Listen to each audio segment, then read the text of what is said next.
we're talking about, different compounds and elements. In other words, we're looking at chemical properties right now.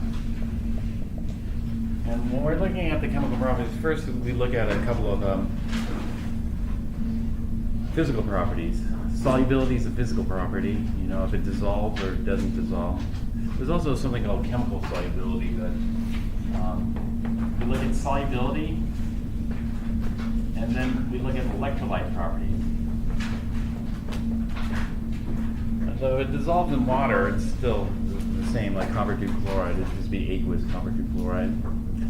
And then if it splits up into ions or doesn't split up into ions, it's still the same compound or elemental compound, let's say. And, so that. And so these are physical. It's something we want to look at. But next, we want to look at the chemical properties. When we look at the chemical properties, what do we look for in terms of chemical properties? Well, we're going to look for our 3 chemical properties. We're going to look for metathesis, and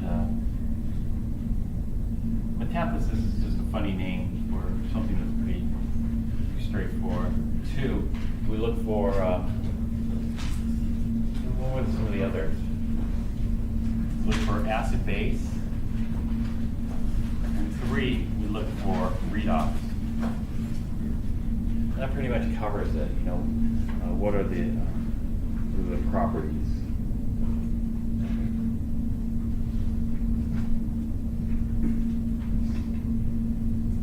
So an example would be, what are the chemical properties of HCl? Well, we know the physical properties.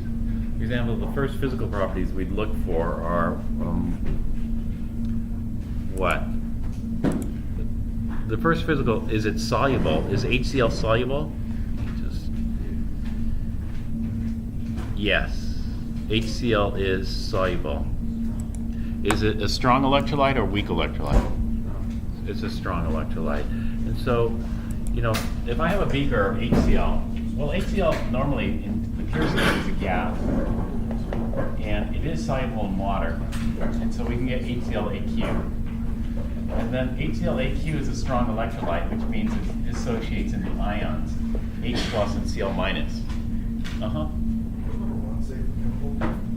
Under chemical, this one? Metathesis. It'll be M-E-T-A, and then thesis. Metathesis.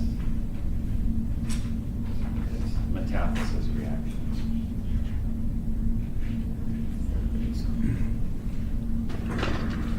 All right, so H plus is also known as what? This is kind of the shorthand way of writing what? Hydronium. Hydronium, what was the formula for hydronium? H3O charge? Plus. So H plus and H plus is just taken as hydronium, but to write it all the time is not absolutely necessary. So I just write it like that. We know it's a strong electrolyte, so it's soluble, it's a strong electrolyte. All right, now we think about the chemical properties. Now, the chemical properties, we got to look. What are the chemical properties of HCl? And so we look for 3 chemical properties. We look for metathesis properties. We look for acid-base properties, and we look for redox properties. Now,